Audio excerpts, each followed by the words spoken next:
Hey guys, in this video we're going to go over how to apply the welcome deal with AliExpress.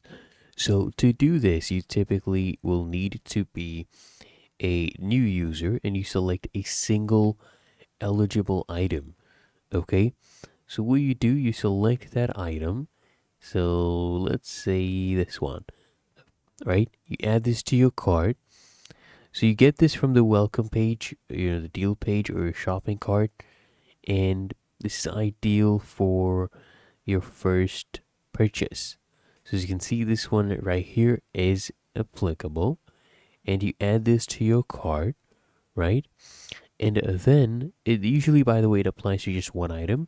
So ensure all the other items in your cart they're deselected. This discount will be automatically adjusted at checkout. As you can see, it is actually working so far. You add this to your cart, proceed with the purchase.